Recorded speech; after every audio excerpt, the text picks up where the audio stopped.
It is a beautiful day in Saturday, and on Saturday, welcome to Good Day Arlington on NBC Sports Chicago. I'm Howard Sudberry along with Alyssa Ali here every Saturday morning through September 22nd from 11 to 11:30 a.m. live. And this should be a national holiday. It is Kentucky Derby Day, one of my favorite days of the year, and of course, one of yours. It definitely is, Howard. I love Arlington Million Day, of course, here at Arlington on August 11th in 2018, but there's nothing like the first Saturday in May, Kentucky Derby Day, Howard, because it's filled with such an amazing sport, but also fashion, and it's rooted so deep in tradition. So we're very excited to have Good Day Arlington on Derby Day here. Yeah, and we're excited to have Johnny Morris, my good friend, on. Johnny's been asking me for years. He says, "I know you have this show. Could I please come on? Can I get on the show, please, someday?" I'm making that up completely, really, because when he left television years ago, I think one of the reasons that he did is because he had a passion, and that was horse racing. His family and horse racing. He loves racing, and we're going to get into that with him in a few minutes as we talk about the Kentucky Derby. Well, so what you're saying is we're very lucky Johnny's joining us here today. We are very lucky, and let's talk a little more about the Kentucky Derby right now, Alyssa, as we're going to be doing for this half hour. How do you describe the Kentucky Derby and what it means to people? I mean, what it has meant to so many people for so many years, Alyssa. This is number 144, and I was down in Kentucky recently, went to Churchill Downs, and I heard a great story from John Asher, a VP at Churchill Downs, and to me, it kind of says it all about this huge race on the first Saturday in May. The guy told me about his mother, who celebrated the Derby every year, but didn't pay much attention to horse racing the rest of the year. But on Derby Day, she would get ready for the day. She would go get a little sugar and a little mint, and she had a little liquor bottle in the cabinet. She'd make a mint julep, and she'd go in and she'd shut the door and watch the Derby. And nobody bothered Mom when she was watching the Kentucky Derby. And that's the way it should be. When Mom wants to watch the Derby, don't bother her. Especially when she's got a shot of liquor. Yes, whatever it is. Shut the door. I love that story. I want to meet this woman. Yeah, I do too, no question about it. The Derby is only 2 minutes long, the most exciting 2 minutes in sports. Baseball season a little longer, 162 games, and I think already Cubs fans are getting a little bit nervous, even though they're only a game and a half out of first place. So let's see about them and the White Sox and everything else in sports from last night. Here is our ESPN Sports Center update from Fred Hubner. Rough night for Chicago baseball as the Cubs' offensive woes continued. They lost to the Cardinals in the first of a three-game weekend series in St. Louis, 3-2, scoring both of their runs in the ninth inning. Jose Quintana going 4 innings, taking the loss. Cubs have scored just 18 runs over the last 9 games. Tyler Chatwood starts this afternoon at 1:15. On the south side, Carson Fulmer's struggles continued. 5 runs allowed in 3 2/3. Twins beat the White Sox 6-4. Jose Abreu and Lurie Garcia with home runs for the Sox, but they fall to 9-21 on the season, last in the American League Central. Hector Santiago takes the ball tonight at 6:10. Albert Pujols became baseball's 32nd player to reach the 3,000 hit mark, and the Dodgers' Walker Buehler and 3 relievers completed a no-hitter against the Padres in Mexico. To soccer, where the Chicago Fire return home, 7:30 kick against Atlanta United FC at Toyota Park. From the ESPN 1000 Sports Desk, I'm Fred Hubner. All right, Fred, thank you very much. And all things considered, like I said, the Cubs only 1.5 games out of first place, and it is early. Let's talk a little more about the Derby. Alyssa, you and I were reading online this week and saw an unbelievable quote that I think describes the Kentucky Derby. It is from Furman Bisher, a legendary sports writer from Atlanta years ago, covered all the major sporting events, and he once said, "The Derby has no detractors. It's everybody's game. The disgustingly wealthy, the nouveau riche, the average guy, the good, the bad, the ugly, and the beautiful. Every red-blooded American grows up dedicated to seeing one." And we will see number 144 today. I love the quote, love the writing, beautiful writing. It was really nice, and like he was saying, you're just going to make a memory. Do you have a favorite Derby winner? Yeah, I do. Orb was my favorite Okay. Derby winner because I made a whole bunch of money on it. Okay. So- well, that's fair. That's very fair. That's good enough. But I mean, Secretariat back in the day was hard to forget also. Absolutely. All I mean, right. I would want to say American Pharaoh, but that's more of like the Belmont and the Triple Crown. Yeah, that's true. All right, we're going to take a break now. We've been talking about Johnny. It's time for him. This portion of Good Day Arlington is brought to you by Tito's Handmade Vodka, the preferred vodka of Arlington. So try the ultimate Bloody Mary with the Tito's upgrade when you come out to the track. And also brought to you by the Daily Herald. Coming up next, the one and only Johnny Morris, a champion with the Bears, a longtime legendary sportscaster, and he can really pick the horses.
Here's Johnny Morrison on the latest on the Cubs and Lee Elia. Johnny? Well, bad news all the way around, Harry. Too much Steve Crawford. In my case, you do shows on the air, and you prepare, you go out and do the interviews, and you edit highlights and this and that, and then everything you do all day is only, what's important is how it comes across in 3.5 minutes on the air. And you either know whether you did a bad job or a good job, but at least you know. Each day, you've got a result. And my life has always been that way, and that's what I got to have results. And welcome back to Good Day Arlington live on NBC Sports Chicago. You can see myself and Alyssa every Saturday morning from 11 to 11:30. We've been talking about Johnny Morris, my colleague at Channel 2 for many years, and a legendary horse player. And Johnny, thanks a lot for sitting down and taking some time with us. Glad to be here. Anytime there's horse racing, I'm ready to be around, Howard. No- as you know. No question about it. I think that was our initial bond. We hit it off pretty early, but I mean, it was horse racing that really got us going, didn't it? Yeah, horse racing is, to me, it's the greatest sport in the world. I know pro football is great too, but there's something about horse racing that grabs you. It's the beauty of the horse, the competition, the betting, you know, all that kind of stuff. It's just exhilarating. That's one of the reasons I retired fairly young at 59. Yeah. And the only reason I really felt comfortable with it because I knew I had something I could go to because I love the horses, and as you know, this guy is also just like me. He couldn't be able to live without horse racing. That's why I'm working at a racetrack. I wouldn't be working anywhere else right now. Yeah. So you talk about your love of horse racing. We all start somehow. My dad trained. Alyssa's dad trains. How did you start? How'd you get interested? Well, it's kind of ironic. I went a few times. I grew up in Southern California. Went to Santa Anita a couple times when I was young. But after I got to the Bears, I started hanging around with Jim Dooley, who became a Bear coach. He was a wide receiver. And one time, back in those days, we would fly to play the 49ers, and then we would stay at the Sonoma Inn for a week and then go down and play the Rams. Well, Dooley was a horse racing nut too. He was. And Ditka, he hadn't been there much. He didn't know much about horse racing, but Dooley took us out to Golden Gate. We sneaked out to Golden Gate racetrack, and I knew that he studied the races and stuff. We won 7 out of 8 races and lost the other race by about that far. Wow. And that was the day that I became hooked on horse racing. I mean, I couldn't believe it. It seemed like it's simple. But as we know, I haven't done that since. But Ditka got hooked on it too at that time. And And that's how I got started in horse racing. And from then on, I don't want to go on. I could tell you stories and stories. Alice didn't want players to go to the races. See, we weren't allowed to go to the races in those days. Yeah. And lo and behold, I sneak out to the racetrack. This is around 63 or 64. And who was punching a ticket for me? Frank Hallis, George Hallis' brother.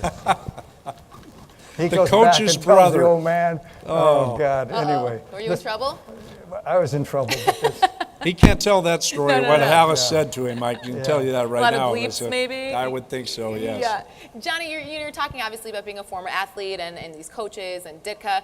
Do you think horse racing kind of replaced that competitive edge while you're handicapping, you're watching this amazing sport? Did that kind of replace your competitive nature? I think so, because the interesting thing about horse racing is that, like, everybody's been to Vegas, you play blackjack, you play these games, and you lose most of the time. I lost most of the time. You win once in a while.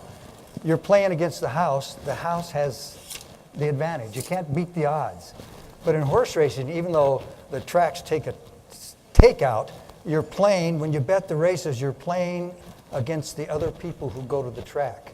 And if you're playing, and if you study, and if you put your time in, and you follow the races, you can have a big advantage over all the people that come out once a month or once a year and play the horses and bet numbers and colors and stuff. And so you find that there's 10 or 15% of the people win most of the money from the other 85% of the people. So if you study and put your time in, it's like anything else, it's going to pay off, and especially in horse racing. And as we like to say, it only takes one. I mean, there are 8 or 9 races during the day. If you get one of them really right, that takes care of your day. That's right. I have, the way I bet, I don't bet much win, place, and show. I bet the gimmicks. Yeah. Exactas, trifectas, and superfectas, because you can get more money for the buck. But you won't win as much. If, in my case, as a general rule, if I play 9 races, if I can win 3 out of 9, I'll go home a winner. I'll go home a winner, and that's like a baseball player. A baseball player hits 300, he's a great hitter, but he's failed 7 out of 10 times, right? He's got 3 hits and 10 times at bat. Of course, he gets paid $15 million a year. Well, that's true. You know that. It's all money management. It's all money management and knowing what you're doing. In addition to money management, when you're handicapping the races, we'll probably have a few novice bettors, watching today, enjoying the Derby, maybe for the first, second time, whatever it may be. As a handicapper, what's your angle? What do you look for first? Obviously, there's a lot that goes into it, but do you have anything that you're looking for right away? Well, the first thing I do is I bet light on the first couple of races, because I want to see if I can establish a bias, because every day at a racetrack, especially dirt tracks, there's a bias. It's either speed is good on the inside or the outside closers. Sometimes the bias, somebody beats the bias, but in general, you can figure that out. Then when you get the bias, then you start figuring out the horses. Especially, I try and keep track of what that horse has done the last 2 races of his career, kind of. And the thing about horse racing, I don't want to disparage anybody that's not good at math, but it helps to be good at math and memorization and remembering facts that you've seen on the racing form. And I'm pretty good at that. I have pretty good memory and remembering that. You ask me to write an essay, I'm dead, but I can remember things, and that helps you in horse racing. It helps to remember facts like that. Well, we'll see if it helps you on the Derby, because we're going to get into that next. God, yeah. So that's going to be a tough one. Yeah, we're going to take a break on Good Day Arlington, and this portion of Good Day Arlington is brought to you by the Daily Herald, the very best at covering local news in your neighborhood. Get home delivery or have it delivered to your inbox at dailyherald.com. And coming up, more with Johnny Morris and our Derby picks.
Well, Johnny Morris, the quarterback story, is obviously right here in Chicago today. It certainly is, Tim. Jim McMahon will be starting for the first time in 4 weeks. His shoulder is not 100%, and it won't be until he has an operation after the season. But Mike Ditka wants some spark on the offense, and he knows that Jim McMahon can provide it. In his last 22 starts, the Bears have won all 22 games. Of course, there's turmoil. What would the Bears be without turmoil? McMahon is a little bit upset at Mike Ditka for the acquisition of Doug Flutie. Some of the defensive players question McMahon's willingness to play, but they know once he gets out on that football field, he is a winner. All right, Johnny Morris back in the day, becoming a legendary sportscaster after his legendary NFL career. Won a 1963 championship with the Chicago Bears with Mike Ditka and company. This is Good Day Arlington. Howard Sudberry, along with Alyssa Ali, on a very special day, Kentucky Derby Day. And Johnny, how do you like my Derby outfit? Do I have to make a comment on that? What did you just say to Tony? I said I wouldn't be caught dead in that. But it looks all right, Johnny. Well, thank you for coming. That's the end of the show. Well, you don't have to analyze Howard's outfit, but let's analyze the Derby a little bit, Johnny. We've been talking about the Derby for 2 weeks here on Good Day Arlington.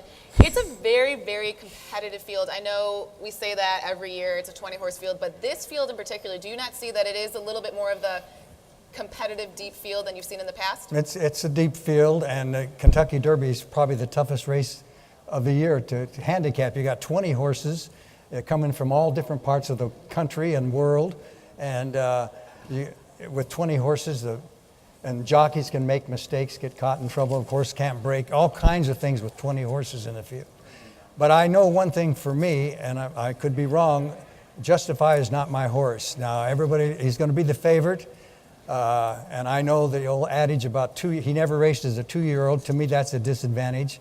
Another disadvantage, which most people don't realize, is that Justify, no horse has won the Kentucky Derby that didn't run at multiple tracks since 1935. Since 1935. Okay. This horse has only run at Santa Anita. And that's, I think, a disadvantage. Yeah. All these other horses went at Gulfstream or at Belmont, been around. So we have to see how he reacts to that. But I mean, he's a good horse. He could win it. I could be dead wrong. But my box is going to be, my exacta box would be 5, 6, and 14. That'd be 14. Audible. And Mendelssohn is the 14, Alyssa's horse, and Good Magic is the 6. And I kind of agree with you. To me, the favorite, Justify, he might be great. He might win the Triple Crown. I mean, he won easily, but he beat 2 small fields against easy horses his first 2 races. He won the Santa Anita Derby. He got out in front. He just jogged around. I mean, maybe he's great. I'm going to make a stand against him, too. Well, what you can do, to win in horse racing, you got to have 1, 2, 3 bets. A basic bet and then your alternate bets. I mean, a thing you could do is put a small exacta with Justify on top of the 3 horses I like, and then you might get your money back, or something like that. It's a fascinating race. There's no question about it. Mendelssohn, watch out for him. Aidan O'Brien is a European trainer, and he's not coming over here on a whim. And the thing I like about Mendelssohn is that he's the only European, and I know Europeans don't win the Kentucky Derby. But Mendelssohn has run on the dirt. He has. Exactly. He won at Dubai, and he won by 19 lengths. And a 1.125 miles is the longest distance that any of these horses have run, except Mendelssohn. Right. He ran 1 3/16 miles, which means at least, he was getting stronger as he went, right? As he went. So if I make a win bet, which I don't usually do, I would bet on Mendelssohn. But you talked about Justify just racing at one racetrack. Mendelssohn's raced in 4 different countries. Yeah, so that's true. At least we have that. All right, Johnny. Well, good luck. I hope you get it right today. We'll be talking a little bit later on upstairs, and we will formulate our bets. But we thank you a lot for coming on. Thank you so much. Okay, Howard, thanks a lot. I love your outfit. Yes, I'm sure you do. All right. This portion of Good Day, you're done, Johnny.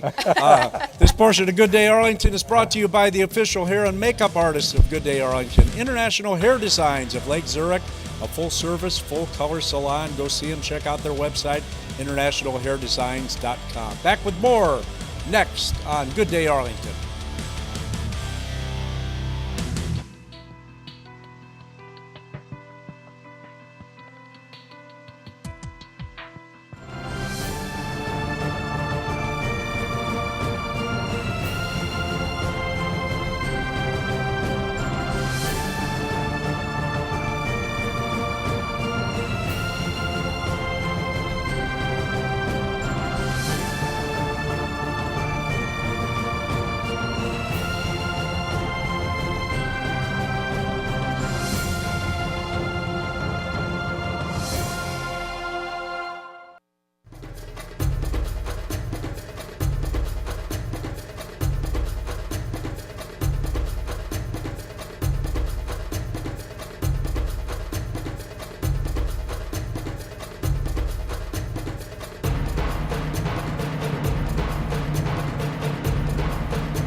And welcome back to Good Day Arlington. You know, I don't know another major sporting event that is so connected with a cocktail like the Derby with the mint julep.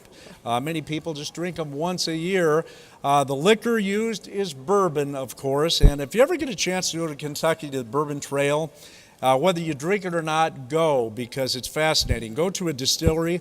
I visited the Woodford Reserve Distillery. They make the official mint julep of Churchill and the Derby, and the care and the detail involved in making this bourbon is fascinating.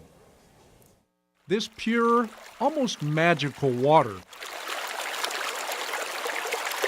that flows gently in a creek through the heart of Kentucky is actually a key ingredient in making the world's finest bourbon. The limestone water is crucial to making a great bourbon like Woodford Reserve because limestone water, number one, is iron-free, full of calcium and magnesium and zinc and other minerals, which will help our yeast during fermentation create a wide range of flavors. Chris Morris is a master distiller at Woodford Reserve in Versailles, Kentucky, and a big part of his job is patience. From creek to bottle takes a long time. It takes about 7 years. It starts with the corn arriving. The grain is ground, cooked or mashed as we call it, and now we ferment. And we ferment for a long 7 days, the longest in the industry. Then it takes approximately a day to distill, so we have 8 days now to craft the spirit that goes into our oak barrel. The barrels are brand new, toasted and charred to bring out unique flavors. And what about that unique cocktail associated with the Derby, the mint julep? In colonial days, it was made with rum and brandy. So the spirit changes from rum, brandy into bourbon, and the mint julep as we know it today is born. And again, we see very early writing in the local papers of mint juleps, and we see a mint julep cup being used as a horse racing trophy in the 18 teens. And a special few of this special drink, the mint julep, is sold for, get this, $1,000 a piece. The $1,000 mint julep, of course, celebrates the greatest 2 minutes in sports. So today, it's available 1 day a year, one place on earth, and that's Derby Day at Churchill Downs. I had one last year. $1,000 one? I had one, and it didn't taste like it's worth more than $800 to me. And it was a gift. It wasn't. I didn't pay $1,000 for a mint julep, but it was given to me. And I tell you could taste it was a little bit special. Oh, and back to that water. Why are these horse farms here? The limestone water makes horses strong, have good strong bones, good muscular development, and that's why the thoroughbred industry is centered here in Kentucky. It's the limestone water for both bourbon and thoroughbreds. So it's that limestone water, the key to bourbon and good horses, I've never heard they said. that. Yeah, very interesting. They will sell about 140,000 mint juleps today at Churchill Downs. We sell a lot of them here. They sell 125 of the $1,000 mint juleps. Wow. And that goes to charity? And it goes to charity, it does. I think it's Jennifer Lawrence's charity Okay. this year. She's from Louisville. Oh, I didn't know So that's that. very interesting. And they're easy to make. We have some right here. You want to take a sip? Cheers. I don't. Good luck to you. Cheers. See if you like it. Nope. I don't like it. You don't like it at all? No, I don't. Do you think people actually liked mint juleps, or are they just doing it because it's tradition? I think some people like them. I mean, they buy 140,000 of them down to Churchill's. They like something. I think Maybe. they like the second one a lot better. Yes, one that's more exactly more right. interesting piece here. All bourbon is made in the United States. 95% of it is made in Kentucky. Wow. USA. Yeah. All the way. It is. Let's talk about our Kentucky Derby picks again here. It was great to hear Johnny Morris's picks. I again am going with the number 14, the European Invader, Mendelssohn, in today's Kentucky Derby. You can watch and wager here at Arlington today. Howard, your final thoughts on the Derby? And my final thought, I'm going with the 5 Audible, trained by Todd Pletcher. I'm afraid of Good Magic, the 6. I respect your horse very much. It's going to be very exciting. It goes off Central Time around 5:50 p.m. Again, join us. 9 races on Arlington's card today. Howard, big weekend as it was opening weekend at Arlington. We'll look ahead to next weekend as well. We have live racing May 11th, Binny's International, a ticketed event on May 12th, and then it's Mother's Day. Yes, Mother's Day has been a tradition at Arlington for years and years. And I mean, you can take mom to a banquet hall anywhere. You can take her out to a restaurant, and that's fine. Take care of mom. But come here to Arlington. The jockeys are handing out roses. We have a big brunch. It's a wonderful day for mom out here at Arlington. It's a very special tradition. Well, let's check in with John G. Doolin now for a sneak peek of next week. Next week on Good Day Arlington, it's all about moms as we celebrate Mother's Day weekend by taking a look at a mother's impact on young athletes along with a look at track moms and horse moms. All this with guest host John Yurkovic. All right, look forward to having Yurko on next week from ESPN 1000. So our outfits today, part of the Derby collection from Vineyard Vines, and you can look at vineyardvines.com. And these outfits selected from the store in Oak Brook. So we thank them very much, Vineyard Vines. A big thank you to them. Howard, Kentucky Derby Day here at Arlington, one of our favorite days. Again, come and join us if you're watching in Arlington Heights or in the area. Come and join us here today. Gates already open. First race at Arlington 1:20, and then stay tuned for the 144th running of the Kentucky Derby. 9 races here today. Thanks for watching Good Day Arlington. See you next Saturday at 11 o'clock. Have a great Derby day.